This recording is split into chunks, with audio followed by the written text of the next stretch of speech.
2시간 만에 구속됐어요. 서울대 이송 파문. 첫 번째, 김모 씨, 이재명 대표의 습격범이죠. 범행 동기를 기자들이 묻자 내가 쓴 8쪽짜리를 참고하라 라는 답변을 남겼다고 합니다. 들어보시죠. 이재명 대표 왜 공격하셨습니까? 경찰에다가 내 변명문을 8쪽짜리 제출을 했어요. 그거 참고해 주시면 되겠습니다. 범행 사주한 사람 있습니까? 정당 가입한 이력 있으십니까? 말씀해 주시는 거예요? 8쪽짜리 변명문을 작성했다라는 건데 어떤 내용일까요? 역사적 사명감을 갖고 한 일이다.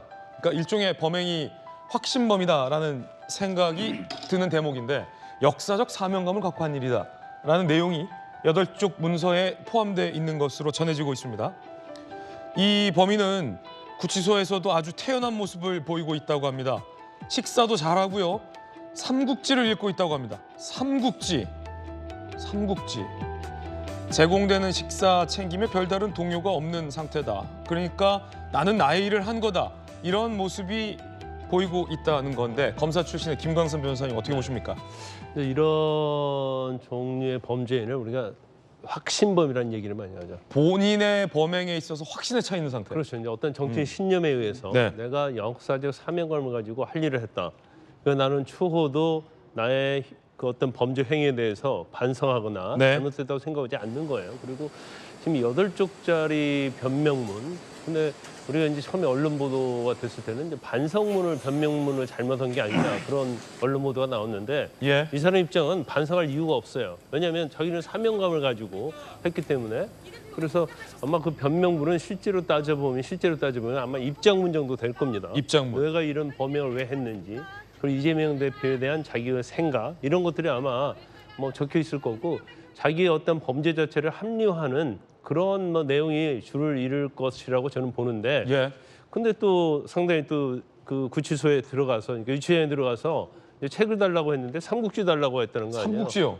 삼국지는 이제 난세 영웅들의 어떤 각축전 예. 이런 걸 하는 거고 그다음에 뭐 유비랄지 굉장히 영웅들이 많이 나와요. 그러면 본인이 생각할 때는 지금 이제 난세다고 생각하는 거예요. 그래서 세상이 난세다. 그렇죠. 그래서 뭐 정치 지도자들이 제대로 정치를 하고 있지 못하기 때문에 내가 이 난세를 평정을 하겠다.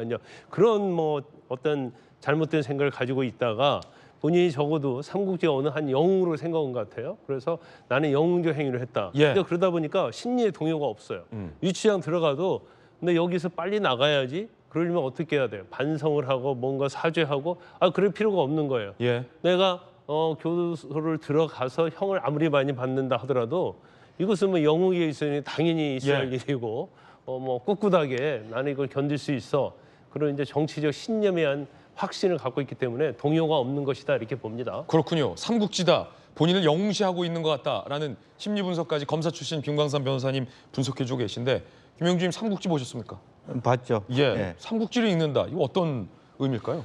저는 뭐 두 가지 의미로 네. 생각하는데요. 심심하다. 심심하다. 일단 삼국지가 길잖아요. 시간 많다. 예. 만약에 심적 동료가 없다. 그러니까 동료가 있었다면 사실은 불경, 성경 뭐 원전을 읽습니다. 종교적인 예. 그다음에 뭐 정호성 시인의 책을 읽는다. 보통 교도소 가는 사람들이 마음을 안정시킬 때 읽는 책은 따로 있어요. 따로 그런데 있어요. 삼국지라고 하는 것은 이미 몇 시간 장기간 동안 난 여기 있겠다는 의미일 수도 있습니다. 그러니까 그냥 심심하니까 뭐 이렇게 쭉 다시 한번 옛날에 읽었던 책이지만 읽어보면서 재미를 느끼겠다. 그러니까 전혀 동요가 마음에 없네요. 동요가 없는 예. 상태에서 그냥 긴 삼국지 다음엔 소지 뭐 이런 식으로 뭐 이렇게 작정을 하고 들어왔다. 그런 의미로 보일 수도 있습니다. 그렇군요. 이 습격범의 동선과 이 대표의 동선을 비교해봤습니다. 먼저 습격범의 동선부터 보시죠. 자, 천안 아산역, 부산역, 김해 봉화마을, 울산역, 다시 부산역, 그리고 가덕도 신공항 부지. 한 바퀴 부산과 울산을 원을 그리며 한 바퀴 돌았습니다. 봉화마을을 거쳐서 한 바퀴 삥 돈 습격범의 동선입니다. 자, 그럼 이 대표의 동선 한번 볼까요? 이 대표의 동선도 이렇게 봉화마을과 평산마을, 다시 부산, 가덕 이 두 개의 동선 합쳐보죠.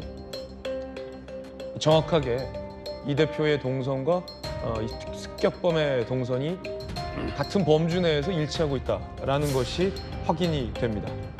장관을 여기만 진수희 의원께서 보시기에는 이게 철저하게 어떤 범행을 계획하면서 좀 따라다녔다 혹은 범행을 사전에 모의했다 이렇게 분석이 되십니까? 어떻습니까? 그러니까 지금까지 드러난 정황을 보면 상당히 오랜 기간 동안 치밀하게 계획하고 또 그러니까 이 대표가 참여하는 행사를 지금 당일뿐만이 아니고 몇 달 전부터 여러 차례 말하자면 현장 답사를 통해 약간의 예행 연습, 그다음에 그 이재명 대표가 가는 행사의 전체 분위기며 이 대표의 동선 이런 거를 그 보면서 상당히 치밀하게 시뮬레이션도 그러니까 그 전 행사들에는 이제 흉기만 휘두르지 않았을 예. 뿐이지 그 예행 연습, 모의 그런 그 연습을 했던 게 아닌가 싶고요. 또 그 잡힐 거에 대비해서 소위 말하는 변명문, 입장문까지도 준비했던 걸 보면